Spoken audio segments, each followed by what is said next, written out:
assurance responsabilité civile ye bɛnkan sɛbɛn ye min bɛ don aw jigi kɔrɔ kasabiko siraw fɛ walasa ka donni ta ka bɔ aw kun ka kɛɲɛ ni aw ka tɔɔrɔ laseli aw mɔgɔɲɔgɔnw ma minɛko siraw fɛ walima farikolo la ka da filiw kan minnu bɛ se k'aw sɔrɔ baara ani adamadenya siraw kan aw denw aw ka baganw walima fɛn o fɛn n'o bɛ aw ka mara kɔnɔ. Assurance responsabilité civile professionnelle n'an k'o ma RC Pro o ni aw ka baara kelen-kelenna bɛɛ bɛ taa ni ɲɔgɔn ye. Bololabaarakɛlaw, diɲɛ magobatigiw, jagokɛlaw walima kɛnyɛrɛye baarakɛla fɛn o fɛn aw bɛ se ka tiɲɛni don mɔgɔ wɛrɛw kun k'a sɔrɔ an m'a dabɔ a kama. RC Pro de ye assurance ye min bɛ don aw jigi kɔrɔ k'aw ka baara kasaraw donni ta ka bɔ aw kun. Assurance lafiya de ɲɔgɔn tɛ RC Pro la ɲɛnɛmayali la aw ye. Assurance lafiya ka sini ye hakilisigi kɔnɔ. Ni siraba kumakan daminɛni an ka foli ni walimadɔn bɛ aw ye. Jɛmukan in tɛ fɔ aw minnu kɔ. An bɛ foli kɛrɛnkɛrɛn ta k'a ɲɛsin assurance lafiya mɔgɔw ma olu minnu sɔnna k'an dɛmɛ jɛmukan in kɔnɔna la. Bi aw ka jɛmukan na an bɛna kuma fɛn min kan o de ye RN27 sira min bɛ bɔ Bamakɔ ka taa Kulukoro. A sira in kɔlɔlɔ cayalen don an bɛ wagati min na i n'a fɔ bi. Ala ye diɲɛ don o don da accident de bɛ k'a kan. Télé ɲɛmɔgɔw ka hamina de accident ko bɛ nɔgɔya cogo min jamanadenw bɛ se ka lafiya cogo min na. O de kama an ye nin jɛmukan kɛrɛnkɛrɛnnen in sigi walasa an ka ladilikanw kɔnɔna la o ka kɛ sababu ye sababu min b'a to accident ko in bɛ se ka nɔgɔya cogo min na. O la bi an ka wele sera mɔgɔ saba ma. Mɔgɔ saba mun ni sira in bɛ tɛmɛ olu ka commune kɔnɔna la u ka sigida kɔnɔna la. Moribabugu maire b'o la, Ngabakɔrɔ maire b'o la ani bɛnbolaw yɛrɛ olu minnu fana sen ka ye ka caya accident in na an y'olu fana wele ka na. A bɛɛ kun tɛ dɔwɛrɛ accident ko bɛ se ka nɔgɔya cogo min na. O la mɛn da ye mɛn tigila yɛrɛ an bɛ kuma d'u ma u b'u yɛrɛ fɔ an ɲɛna o kɔfɛ an bɛ tɛmɛ ni an ka ɲininkaliw ye. An ni sɔgɔma monsieur le maire. Ani sɔgɔma ani ce ani baraji hali bi ala ka dɛmɛ kɛ hali bi ala ka jamana basigi ne tɔgɔ ko Jara Jara ne ye Moribabugu commune maire. Merci beaucoup. Merci. Monsieur le maire. Assalamu alaikum. An bɛ foli lase bɛɛ ma. An welelen nin kɛnɛ la diyara an ye kosɛbɛ. Ne tɔgɔ Modibo Danbele ne ye Ngabakɔrɔ commune rurale maire. Bismillah. Bismillahirrahmanirrahim. Alhamdulillah rabbil alamin. Ne ye monsieur Sidi Diallo ye. Bɛnbolaw ka syndicat n'o bɛ Kulukoro ni Bamakɔ cɛ n'a bɛ f'o ma ko coalition. Coalition ye mun de ye syndicat fila de faralen ɲɔgɔn kan o de ye coalition ye. Syndicat des conducteurs de bennes SICOP Mali ani syndicat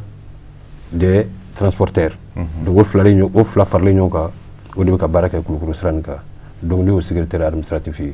Donc e bɛ k'olu jɔyɔrɔ fa yan nɔ. Merci. Ok an y'a fɔ a ɲɛna cogo min na nin jɛmukan in sigi kun tɛ foyi ye accident ko in bɛ nɔgɔya cogo min na komi an yɛrɛ ka télé ɲɛmɔgɔw fana ka haminaba de ye accident nɔgɔyali ko ye. O la yan'an ka ɲininkaliw daminɛ an ye ja dɔw b'an bolo an b'o yira aw la an k'o lajɛ fɔlɔ. Kulukoro sira kan siraba kan kasara in yɛrɛ a sɔrɔ a tɔgɔ jumɛn fɛ camion dɔ ni an ko a ma ko Ben ale kun dalen Kulukoro sira kan o de labana k'a ka sira bila ni ka taa sotraman dɔ gosi sotraman min n'o y'a sɔrɔ maaw kun bɛ a kɔnɔ a kɛra siraba kan kasara ye mun kɛra sababu ye ka se ka maa caman jogin ka maa dɔw fana bɔnɛna u ni na wa fɛn min ye u bolominɛw fana caman ye o tiɲɛna sapeur pompier n'o ye protection civile ye ka taa se dugudenw ma olu kɔni sera ka wulikajɔ caman kɛ ka se ka dɛmɛ don maaw ma. An b'aw ladonna k'a fɔ nin siraba kan kasara min filɛ ni a kɛra tarata dɔ in na octobre kalo tile 8 dugujɛda waatiw na Kulukoro sira kan a nana fara siraba kan kasara caman de kan minnu jateminɛna siraba in kan kabini a baaraw bɛɛ lajɛlen kuncɛra. An bɛ waati min kɔni na fɛn min ye maaw ye minnu bɔnɛna u ni na olu hakɛw ma se ka bugun natigɛ nka kunnafoni wɛrɛ minnu mana sɔrɔ a la u na lasaw ma an ka naseli nataw senfɛ. O de fana kadira kɔnɔ Shirifula Jabarani so tɔgɔ la a ko a bɛ nɔgɔya da kɛ ka ɲɛsin maa joginenw ma maa minnu fana bɔnɛna u ni na k'a bɛ dugawu kɛ olu ye.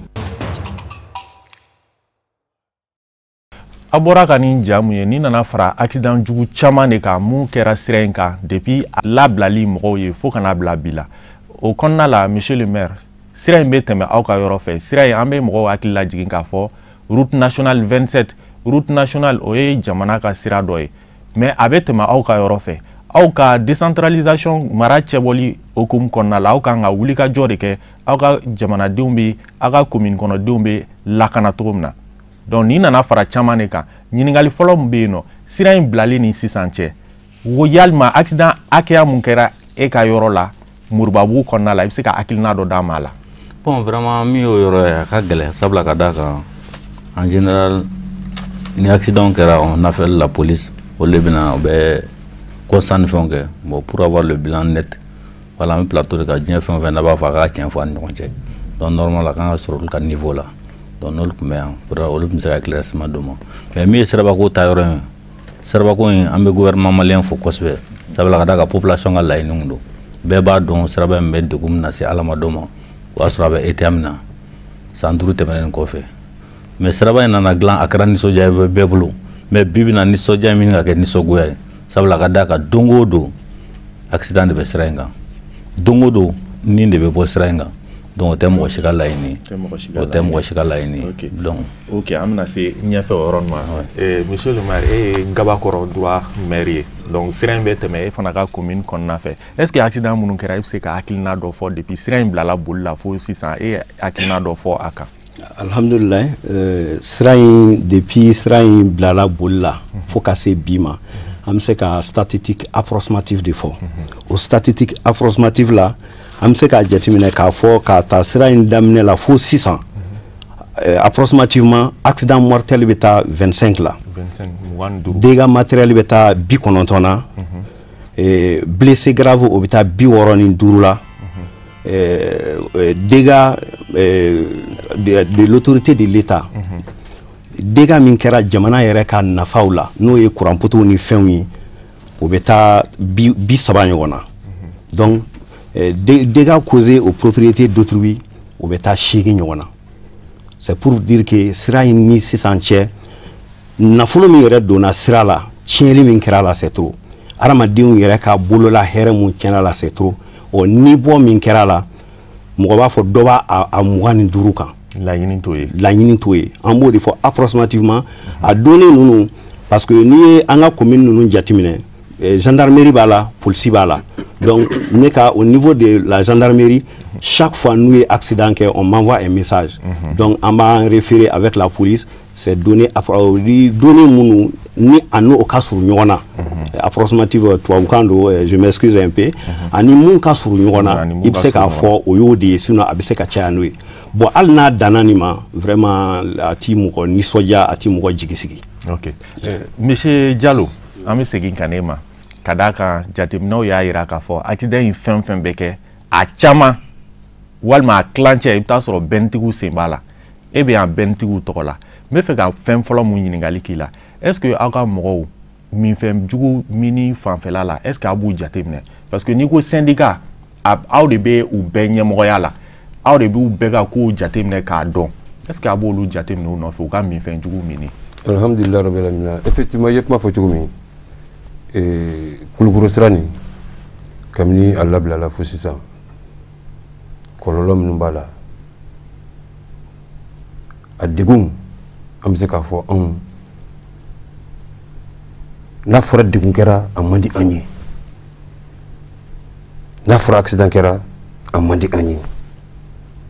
ka d'a kan fɛn min ni an yɛrɛ b'a ɲini n'o ye sira ɲuman ye an y'o sɔrɔ mun bɛ se k'a bali an b'a lakana fo lakanako ɲuman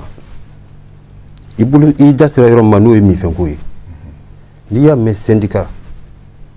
n'i y'a mɛn chauffeur ɲuman b'a la kolon b'a la ni n ko minfɛn jugu tɛ yen n ye nkalon tigɛ a b'u la wa an ka baara fɔlɔ yɛrɛ ye o de ye k'o kɛlɛ an ye ANASER mɔgɔw an y'u rapproché siɲɛ 2 u kana n'u ka appareil pour que ka se ka mɔgɔw ka fɛn ta kɛra yan u nana an n'u y'a baara kɛ fo siɲɛ 2 o bɛɛ kun ye pour que minnu n'olu bɛ minfɛn ta olu bɛ se ka repérer ka bɔ mɔgɔw la et en plus dɔw bɛ yen nɔ olu ni bolili yɛrɛ man kan ni permis ɲuman t'olu bolo k'olu déceler ka b'u cɛ la ce jour là la gendarmerie avec l'ANASER u ye permis 17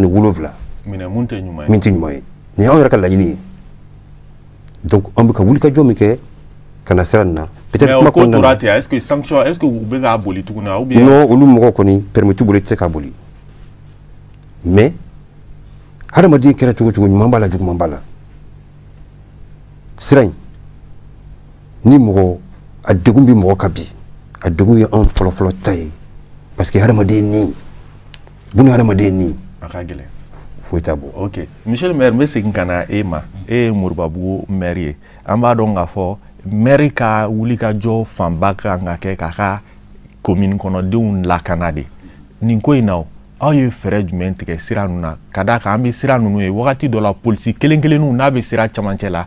a nafa ka bon a bɛ mɔgɔw siran u bɛ bagabaga u bɛ ko dɔw to yen mais an bɛ sira in bɛɛ lajɛ ka bɔ Bamakɔ fo ka na aw ka yɔrɔ la yan nɔ an tɛ polisi kelen jɔlen sira la est ce que aw m'an ka fɛɛrɛ dɔ tigɛ o la. bon vraiment hali bi an b'aw fo k'aw barikada sabula ka d'a ka cɛsiri min na a bɛ contribuer jamana yɛrɛ développement na sabula accident ko kibaruya a bɛ jamana lasigi kɔ de comme n collègue bɔra ka fɛn minnu fɔ nin état ka wari bɛ tiɲɛ particulier ka fɛnw bɛ tiɲɛ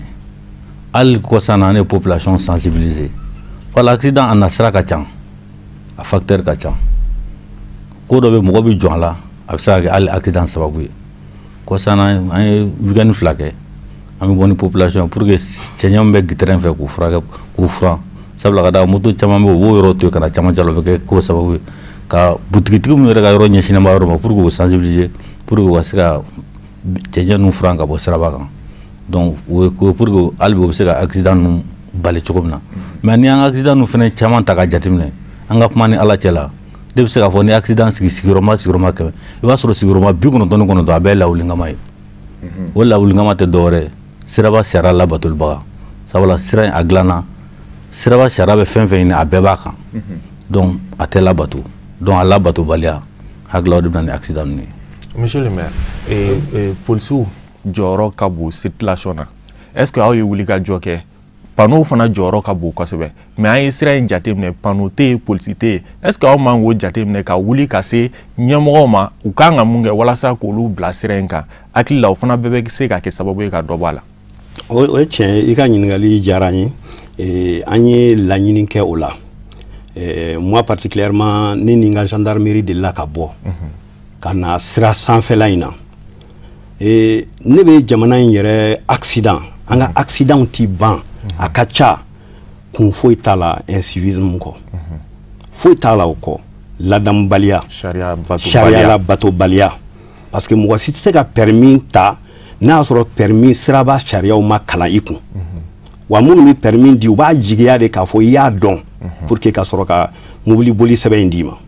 mais a sɛbɛn b'i bolo ani bɛ k'a labato tɛ kelen ye ne ni n ka gendarmew delila ka bɔ ka yɛlɛn goudron in kan hali trottoir n'i y'an ka yɔrɔ jateminɛ commerçant caman bɛ u bɛ ka trottoir in kɛ u ka minɛnw sigi yɔrɔ de ye. voilà ni i ma kuma o la mɔgɔw b'a ɲini k'a fɔ ko maires bɛ dɔ kalama o la. non ne ye mɔgɔ caman dégager ni n ka gendarme brigade ani dugutigilakaw ka yaala ka mɔgɔ ka feere butigi bɛ sirada la k'a fɔ aw ye trottoir nin dabɔra sinnamɔgɔw ka tɔgɔma de kama aw kana aw ka charbon bɔrɔw n'a ka malo bɔrɔw n'a ka fɛnw bila ye essence pompew bɛ yen ka yaala k'a f'u bɛɛ ye vraiment an b'aw sensibiliser pour une première fois mais n'o man ɲa vraiment an b'a kɛ wajibi ye aw yɛrɛ ni lakanali kosɔn yɔrɔ min bɛ yen ni o yɛrɛ n collègue bɔra k'a fɔ yɔrɔ min bɛ yen ni an bɛ k'a fɔ ko cɛncɛn b'a la an b'a cɛncɛn cɛ an ka titibugu jeunes an n'u caman donna la ka cɛncɛn cɛ n'i ye sira in yɛrɛ terrainw jateminɛ i b'a ye o yɔrɔ de bilalen don mototigiw kama mais a bɛɛ ye cɛncɛn ye mototigiw yɛrɛ bolo olu kan ka boli sira milieu fɛ donc il faut que population ka sensibiliser ka population kalan ka commerçants kalan k'a fɔ trottoir in t'aw ka minɛnw sigiyɔrɔ ye aw ka katakataninw gare yɔrɔ tɛ aw ka mobiliw gare yɔrɔ tɛ c'est que o dabɔra sinnamɔgɔw tagamacogo la ka tila k'a fɔ mototigiw ye yɔrɔ terrain min filɛ ka gun trottoir la o ye aw taama yɔrɔ ye aw fana ka siraba bila mais n'i y'a bɛɛ fara ɲɔgɔn kan foyi tɛ incivisme kɔ n mago tɛ ko la n'i ye mobilitigi dɔw ni vitesse o ni vitesse min bɛ don duguba kɔnɔ non i b'i yɛrɛ ɲininka est ce que a kunkolo ka ɲi i da sera yɔrɔ ma an bɛna se yɔrɔ ma a b'i ka kuma sɔn ji la i b'i yɛrɛ ɲininka est ce que fɛn dɔ t'a kɔnɔ est ce que mɔgɔ min bɛ dans son état normal est ce que i donnen dugu kɔnɔ i kan ka boli tan. ok monsieur Diallo n bɛ segin ka na e fɛ yen nɔ a ye mun fɔ sensibilisation hakili la an ka nin jɛmukan yɛrɛ sigi kun y'o de ye an bɛ serifula ɲɛmɔgɔw fo an bɛ an karamɔgɔ yɛrɛ fo ka d'a kan olu bɛɛ de sɔnna walasa an ka nin jɛmukan in sigi hali bi sensibilisation ka kɛ mɔgɔw ni bɛ lakana cogo di monsieur Diallo n bɛ segin ka na e ma accident in caman na i bɛ taa sɔrɔ excès de vitesse de don vitesse damatɛmɛ jugu jateminɛw y'a jira k'a fɔ n'i bɛ boli la kilomɛtiri 40 na heure kelen kɔnɔ n'i ye accident kɛ kɛmɛ sigiyɔrɔ la 80 de b'i bolo i ni ka kisi mais n'i ye 20 dɔrɔn fara o kan ka yɛlɛ 60 la kɛmɛ sara la foyi t'i bolo i ni ka kisi o b'a yira k'a fɔ excès de vitesse o de jɔyɔrɔ ka bon accident juguyali la ni a ko bɛɛ aw ka mɔgɔw bɛ boli kosɛbɛ bɛɛ y'a jateminɛ est ce que aw man ka fɛɛrɛw tigɛ walasa o bolili o bɛ nɔgɔya. Effectivement yanni k'i ka question nin jaabi n bɛ segin kɔfɛ dɔɔni ni ye question min posé maire kun policiw ka jɔliko intersection na sira kunbɛnw na ani panneau kunkanko kuma la effectivement o bɛ bɔ anw na ni anw y'a demandé maire fɛ maire fɛ an mago bɛ agent na ka se ka baara dɔ kɛ o kɛ parce que ani kulukoro Eli Jara waati dɔ la an ye baaraw kɛ parce que gɛlɛya ni gɛlɛya kelen kulukoro sira bannen ni gɛlɛya kelenw nana an y'o baaraw kɛ donc o man ka kɛ problème ye dans les conditions normales o man ka kɛ problème ye bon min ye sira yɛrɛ panneau tɛ yen mais yali syndicat ye mun kɛ pour que au moins si panneau remplaçant bɛ se ka kɛ mun ye n'i ye Moribabugu donda n'a bɔda lajɛ mɔgɔ de bɛ yen min fɛn b'a bolo k'a jira mɔgɔw dontɔ n'u bɔtɔ pour que mɔgɔ bɛ se ka ralentir cogo min. mais a bɛ komi o tɛ ka fɛn bɔ a la dɛ parce que vitesse. effectivement oui parce que hadamadenw n'a farala ɲɔgɔn kan ka baara kɛ a bɛ ɲɛ parce que an y'a ye ni an ma mɔgɔ ta k'o bila yen o y'an ka baara fɔlɔ ye parce que an tɛ fɛ kɛ accident an man d'an ye an ye mɔgɔ ta k'o bila yen wa an de b'a sara syndicat de b'a sara mɔgɔ kelen tɛ mɔgɔ fila tɛ patrouille su ani tile maire sigilen filɛ ale kɔni an n'ale baara dɔɔnin kɛ. mais est ce que sanction tuga b'aw bolo i n'a fɔ voilà n'a ye aw ka fɛn bolila dɔ ye a bɛ ka kɛwale dɔ kɛ aw yɛrɛ kelen don ka mun kɔ est ce que aw bɛ sanction dɔ ta o kama ou bien. sanction bɛ ta i kama sanction bɛ ta i kama c'est pourquoi je te dis o sanction ninnu finalement a kana kɛ komi n'a fɔ parce que a tun bɛ kɛ komi n'a fɔ ni woro bɛ bin mɔgɔ min kan ka sɔrɔ fɛn ɲini ko tɛ o an bɛ ka hakilina dɔ de don mɔgɔ la pour que u bɛ se ka baara kɛ n'o ye an bɛ k'o de kɛ bon an y'a ye o tɛ avancé o t'an avancé parce que hadamaden dɔw bɛ yen o b'a préféré ka wari bɔ bi k'a don pour que ka se ka fɛn dɔ kɛ donc o tɛ avancé kɛ maintenant comme n y'a f'i ye cogo min o patrouille a sufɛlama tile fɛ parce que sufɛ ni fari ɲuman t'i la i tɛ boli bon maintenant min ye excès de vitesse ye ni patrouille ye sigiyɔrɔma 3 ye n'i tɛmɛna excès de vitesse la hali n'i ma jɔ yan nɔ yanfɛ mɔgɔ ninnu b'i kunbɛn Tienfala y'an ka base dɔ ye Tirangili la Dura la y'an ka base dɔ ye fɔra Moribabugu sugu niveau la an yɛrɛ kun y'a essayer kuma dɔ la ka maire approcher Jara approcher pour que barrière ka se ka kɛ sugu niveau la comme Sɛbɛnni kɔrɔ ta bɛ cogo min an ni polisi an taara sigi o kuma la avec le commandant Sow a ko effectivement ko a y'a kuma mɛn a don ale yɛrɛ tun bɛ yen la présidé ale tun b'a réunion kɛyɔrɔ la an ka laɲini dɔw ye nin bɛɛ bɛ dɔ bɔ accident na bon maintenant ni panneau tɛ yen an obligé don an bɛ se ka min kɛ min bɛ se ka excès de vitesse k'a nɔgɔya o de ye ka mɔgɔw bila patrouille mixte k'o bila yen ni min minɛna i bɛ verbaliser maintenant mais an nana ye o de ye o tɛ fɛn ye donc il faut passer à la vitesse supérieure maintenant comme an y'o ye kɔsa in na an tɛmɛna dugu fɛn fɛn bɛ sira nin fɛ a chef de village an tɛmɛna bɛɛ fɛ pour que an bɛ fɛ ka laɲini kura minnu ta san kura nin na parce que système dɔ min bɛ yen n'o tɛna marcher il faut an ka système wɛrɛ ta pour que a ka se ka marcher donc an b'o ko de kɔnɔ sisan. ok monsieur le maire a ye kuma dɔ fɔ sisan k'olu yɛrɛ wulila ka baara dɔ kɛ n hakili la aw de kan ka nin baara in fanba kɛ parce que an ye jɛmukan tɛmɛnenw kɛ ɲɛmɔgɔ dɔw nana olu y'a yira k'a fɔ ko sigida ɲɛmaa bɛ se k'a fɔ ale ka commune kɔnɔ boli kana tɛmɛ nin kan a bɛ dan o cogoya la ni mɔgɔ min tɛmɛn'o kan a bɛ se k'o sanctionner est ce que aw ye fɛɛrɛ tigɛ k'a fɔ an ka nin sira yɔrɔ min bɛ tɛmɛ an fɛ route nationale don mais a bɛ tɛmɛ an ka commune fɛ an tɛ fɛ boli ka tɛmɛ nin kan est ce que aw y'o baaraw kɛ. bon ne hakili la komi a da sera panneau ma n'i bɛ siraba in sariya dɔn panneau signalé i b'a dɔn k'a daminɛ Kulukoro fɔ Bamakɔ panneau b'a bɛɛ la donc n'i y'o panneau b'a la siraba sariya bɛɛ dafalen don mais a labalobaliya de bɛ yen parce que n'i y'a ye n'i bɛna don dugu kɔnɔ 40 km a panneau bɛ yen n'i tɛmɛn'o kan jusqu'à Tienfala ça fait 60 Donc panneau bɛɛ dafalen don. Même le passage piéton a bɛ yɔrɔ la mais a tɛ respecté. Piéton ni y'i jɔ yɔrɔ la normalement ni ye piéton jɔlen passage piéton na mobilitigi ni bɛ sariya bɔ i y'a jɔlen dɔ les priorités kan ka jɔ. Mais chauffeur jumɛn b'o kɛ an ka sira in kan a tɛ yen. Donc k'a fɔ ko min ye panneau bɛɛ dafalen bɛ sira in kan sariya kan ka fɛn o fɔ a bɛɛ bɛ yen. Donc a tɛ labato fɛ de. Sinon min ye panneau bɛɛ bɛ yen nous on a été obligé pour que école bɛ tɛmɛ yɔrɔ min na pour que vraiment mɔgɔ bila yen hali o la comment u bɛ foncer olu yɛrɛ kan cogo min na an ka tiɲɛ fɔ ɲɔgɔn ɲɛna dɛ ça vraiment min ye conducteur ye permis b'u bolo dɛ ko n kɔrɔ bɛ da fɔ cogo min na permis b'u bolo t'a la bato de foyi t'o dɔrɔn kɔ sinon sariya bɛɛ dafalen don wa panneau bɛɛ bɛ yen donc sariya de tɛ dilan bato fɛ. Monsieur le maire i bɛ se ka dɔ fɔ ka fara o kan parce que an mago b'a la hali bi aw ka wuli k'aw jɔ k'a fɔ ko vitesse kana tɛmɛ nin kan bɛn bolilaw fɛ parce que a fɔra aw de bɛ se k'o kɛ o. A bɛ tɛmɛ an ka commune kɔnɔ mais an ka hakɛba t'a kan kosɛbɛ an ka hakɛba bɛ mun kan o ye an ka route communale ye parce que ni mɔgɔ min bɛ droit yɛrɛ carrefour dɔ triangle in na n'i bɛ bɔ mairie la k'i b'i kun da goudron kan mobile bɛ taa dans tous les sens ne ye n ka brigade bila ani sotramatigiw ka syndicat an ye pinɛ dɔ bila triangle la k'a f'u ye mɔgɔ n'i bɛ taa Bamakɔ i bɛ taa Kulikoro i kan ka taa droite de fɛ donc in kan ka kɛ interdit ne j'ai un conseiller qui travaille à Kulikoro n y'a fɔ a ye n ka Kulikoro TP lajɛ an mago bɛ panneau d'obligation na ani panneau d'interdiction na a ko sira ma bila an ka bolo kan donc an tɛ se ka foyi kɛ baara in na fɔlɔ mais ni an ka piste route rurale ninnu don route communale ninnu don an bɛ se ka fɛn bɛɛ k'o la donc o ye o hakilina ye o de b'an privé dɔɔni ka agi a kan mais an bɛ se ka min kɛ an y'o daminɛ n'o ye ka mɔgɔw sensibiliser u ka trottoirs libérer ka mɔgɔw sensibiliser ka cɛncɛn ninnu cɛ ka fɛn na ani sugu kɔnɔna ninnu na maintenant mun ye an balimakɛ ka fɛn ye parce que accident yɛrɛ cayalen ta n'i y'a sigi temps o temps i bɛ taa sɔrɔ 8 ye bɛntigiw ye o ye ne dabali ban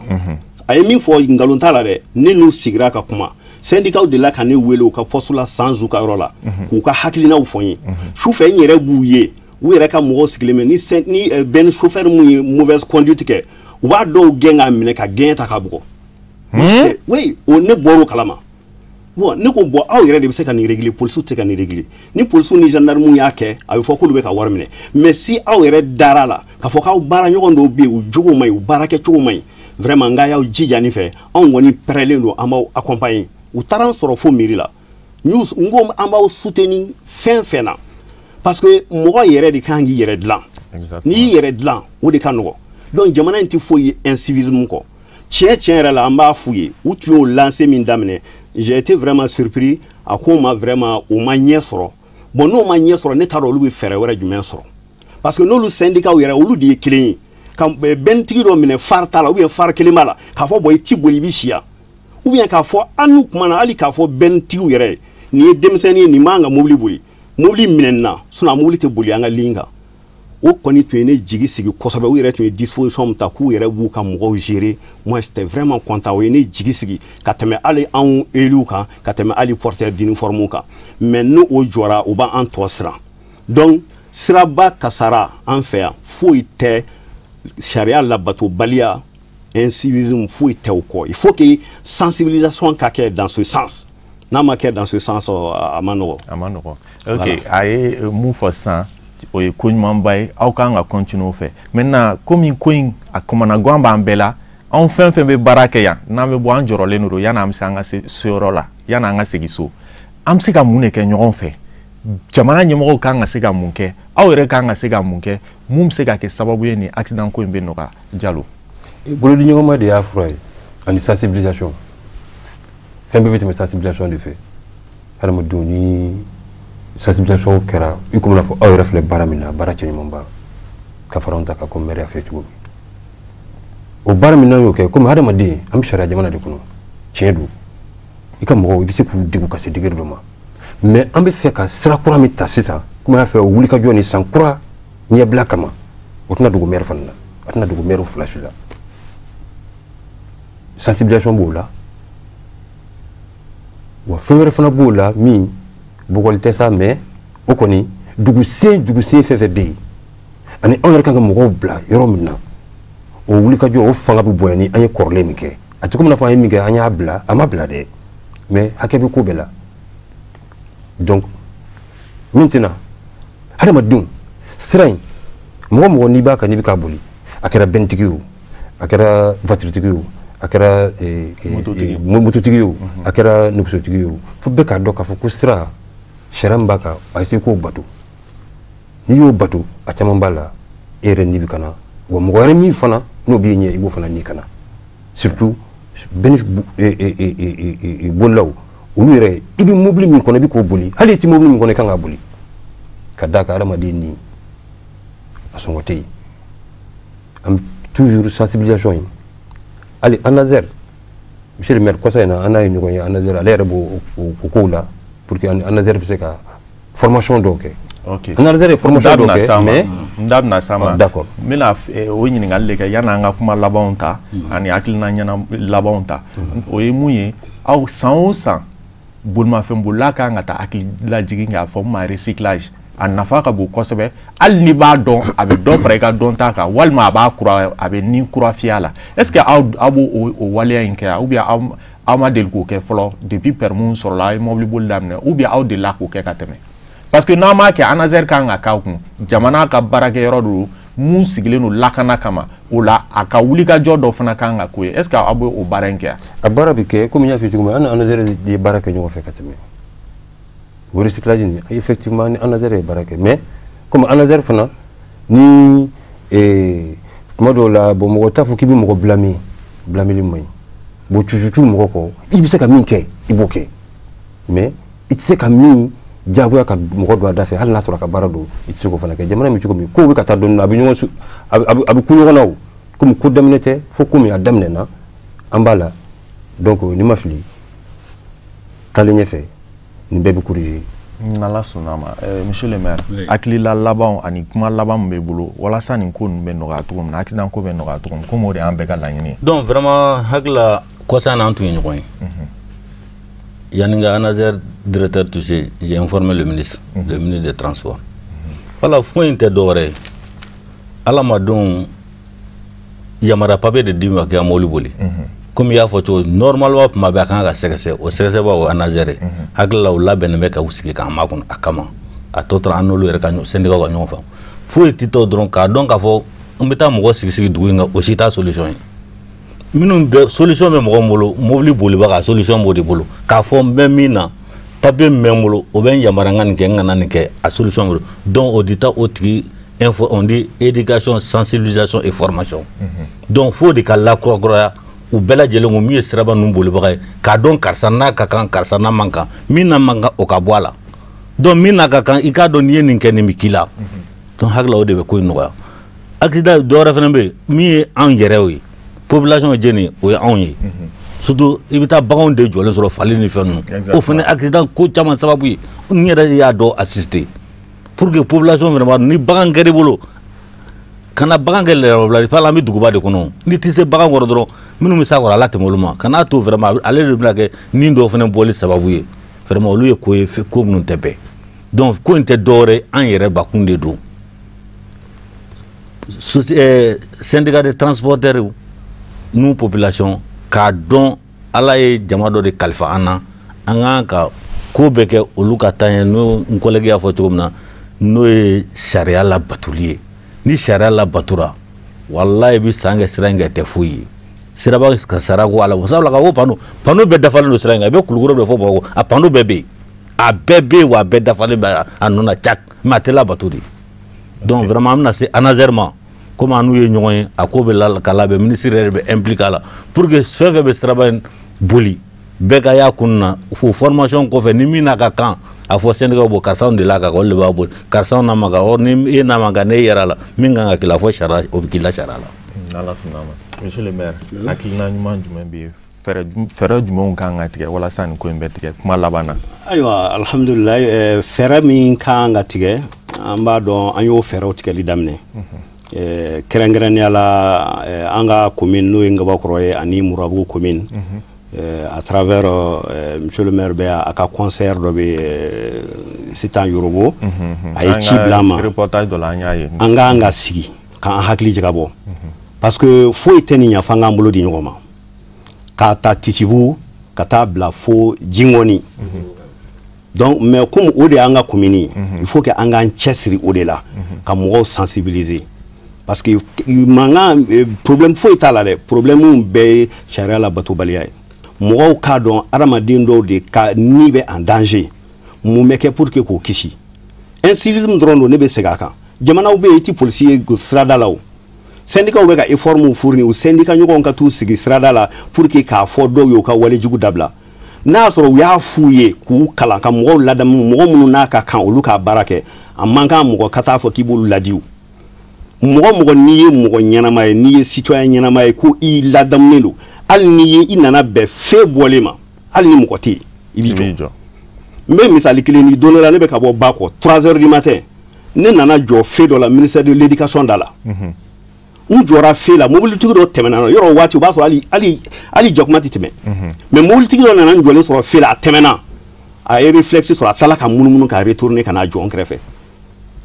n y'a fɔ n ka chauffeur kɛ ma n ko an ye nin kalan de a banna parce que an bɛɛ tun bɛ se ka tɛmɛ mɔgɔ foyi tɛ yen donc il faut que population k'a dɔn n'i ye e ye permis ta a fɔra nin maɲi nin maɲi nin maɲi e kana sɔn bilen mɔgɔ k'a f'i ye ko nin maɲi o e b'a dɔn ka ban donc a labato wariko nata ni foyi kan'i bila la parce que a labatobaliya bɛ taa se kɔlɔlɔba de ma i bɛ taa dɔn ni bɔ ni t'i sɔrɔ donc an maire fila an bɛna an bolo di ɲɔgɔn ma ani syndicats a dan tɛ bɛn syndicats ye dɛ hali sotarama syndicats monsieur le maire y'a fɔ sisan ko o la aw bɛ ne yɛrɛ impliqué an b'i yɛrɛ impliqué la an b'an bolo di ɲɔgɔn ma ka ta titibu ka taa bila fo jiŋɔni hali n'an b'a k'an sen na ka trottoirs libérer ka mɔgɔw sensibiliser vraiment ka chauffeurs an n'u ka kuma pour que k'a yir'u la u k'a dabila mais problème vraiment an bɛ an profiter k'a fɔ syndicats ye problème y'u ka baarakɛlaw ye problème y'u ka baarakɛlaw ye u k'u ladamu kosɛbɛ vraiment pour que u ka baara ta ni sɛbɛ a kan ka kɛ cogo min na k'a kɛ ten o b'an bɛɛ lafiya vraiment o de ye ne ka kuma laban ye k'a fɔ vraiment ala k'an ka jamana ye ala k'a k'an sago ye monsieur Diallo ɲa dɔn i y'o mɛn i ka kuma laban jumɛn b'i bolo k'a fara o kan monsieur le maire y'a fɔ cogo min an bɛɛ ka hakilina ye kelen ye hakilina jumɛn don n'a fɔra ko accident ti sira nin kan quand on enregistre accident 0 par an o de bɛ anw honorer wa b'olu fana honorer min ye formation ye o ye wajibi de diyagoya de don comme hadamaden i tɛ se k'i yɔrɔ bɛɛ tɔgɔ fɔ hadamaden i ka moyen bɛ dan yɔrɔ min i bɛ dan yen comme n y'a f'i ye cogo min ANASER u diyagoyalama de don mais an kɔni dan ye an b'u écrit ou bien an bɛ t'u nɔfɛ Konaté le directeur n bɛ télé la a bɛ n dɔn hali kosɛbɛ il y a même pas un mois an n'u bɔra ka na ni sensibilisation kelen in na il y a même pas un mois ni sera on de tape nɔfɛ ka na ni sensibilisation kelen in na 2 jours donc effort minnu filɛ nin ye n'u bɛɛ bɛ ka kɛ a bɛ ka kɛ mun de kama pour que accident ko bɛ se ka nɔgɔya Jara y'a fɔ cogo min kuna sini tout près Murabugu jeunesse bɔra ne fɛ yen k'u bɔra Jara fɛ yen k'u kumana an bɛ se k'u dɛmɛ min na yali burɛti yɔrɔ filanan cɛncɛn minnu bɛ kɛ gitɔrɔn sira fɛ o bɛ se ka moto turu sama ka na nin bɛɛ ye facteur dɔ ye min bɛ se ka accident provoquer an ko la porte est grandement ouverte et c'est pas la première fois an n'u bɛ baara kɛ ɲɔgɔn fɛ an n'u ye baara kɛ ɲɔgɔn fɛ Jara yɛrɛ o san 3 ye ɲinan ye sinon san 4 avec l'ANASER o y'a sɔrɔ o donni kama moyen min b'an ye an ye baara kɛ n'o moyen bon bɛɛ b'a dɔn an bɛ jamana min kɔnɔ bi ça va pas fɛn dɔw bɛ yen nɔ an kana il faut pas qu'on jette de l'huile sur le feu donc ni an y'an tɛgɛ di ɲɔgɔn ma nin filɛ nin ye ko daminɛ de don bon an tɛ fɛ fana a ka jɔ nin yɔrɔ la a ka pérenniser a ka continuer et ensemble ni fɛn min bɔra la an bɛn'o fɔ ɲɔgɔn ye n'ala sɔnna ma o ye signalement kɛ n ye k'a fɔ wagati min dirɛ b'an bolo o sera nka ne tun hakili jiginna ɲininkali wɛrɛ la n'o ye sira jɛyaliko ye n t'a dɔn o bɛ maires ka bolo de kan wa o bɛ route nationale a tɔgɔ comme national don n'o bɛ direction nationale des routes ou bien n t'a dɔn a bɛ mɔgɔ min ka bolo kan sira jɛyako. ok ne ale ka intervention in tun ye o question la na ne hakili la. Sira jɛya ko à partir du moment sira ma inauguré ma bila an ka bolo kan parce que an yɛrɛ y'o laɲini caman kɛ an ka quartier yɔrɔ dɔ bɛ yen les voies d'accès an y'a ye a yɔrɔ dɔ la dalle kan ka k'a la dalle t'a la mɔgɔw bɛ munumunu de pour que ka s'u ka yɔrɔ la ne yɛrɛ delila ka satɔ mɔgɔw interpeller u ko tant que sira ma ban vraiment olu tɛ se ka fɛn f'o la mun ye sira cɛncɛn cɛko in ye an bɛ en profiter k'an ka commune jeunes ni musow fo chaque fois u b'a kɛ mais cɛncɛn bɛ cɛ ka bɔ yen pour que sira ka ɲa mais il faut k'an k'an yɛrɛ ɲininka mun de la cɛncɛn bɛ bɔ a kan donc an bɛ syndicat de bɛnnu de interpeller parce que olu cɛncɛn bi bɔn olu de kɔ donc u k'a f'u ka bɛnniw ye u ka base kɛ bɛnni na cɛncɛnw kana bɔ parce que an tɛ se ka mototigiw fana jalaki mototigiw kan ka taa sira min fɛ cɛncɛn de b'a kan n'u taara kan u bɛna bin a bɛɛ accident ko ye mais que ça soit murabu jeunes ngabakɔrɔ droit jeunes a musow bɛɛ de bɛ bɔ waati dɔ la ka na ni cɛncɛnw furan k'a fɛ ale yɛrɛ filɛ k'a fɔ ko jeunes sera a ma k'u bɛ cɛncɛn furan a tun tɛ yen mun ye cɛncɛn in bila ye est ce que an tɛ fura ɲini pour que cɛncɛn in yɛrɛ kana bɔn a kan ni cɛncɛn ma bɔn a kan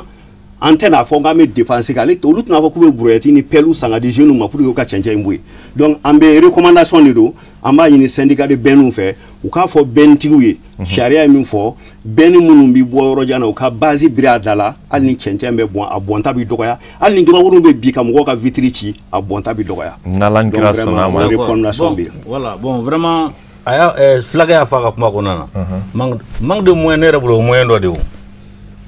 le manque de moyens c'est un moyen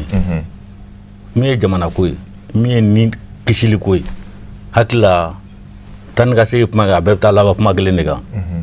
o ye adamaden an ka sariya bato min ye siraba lajɛlen ni ala sɔn a disposition talen don an fɛ on verra bien avec les autorités compétentes comme route nationale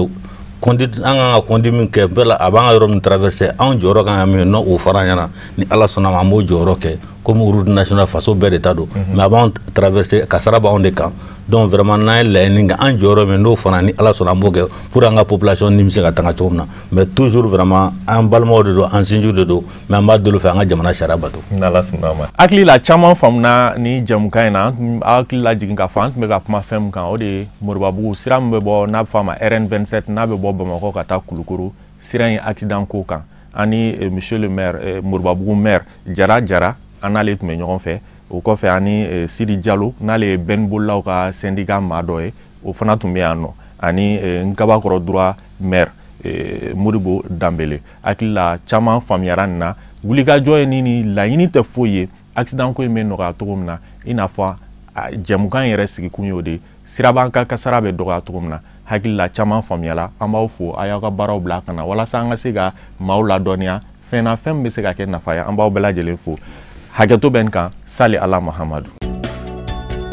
assurance responsabilité civile ye bɛnkan sɛbɛn ye min bɛ don aw jigi kɔrɔ kasabiko siraw fɛ walasa ka donni ta ka bɔ aw kun ka kɛɲɛ ni aw ka tɔɔrɔ laseli aw mɔgɔɲɔgɔnw ma minɛko siraw fɛ walima farikolo la ka da filiw kan minnu bɛ se k'aw sɔrɔ baara ani adamadenya siraw kan aw denw aw ka baganw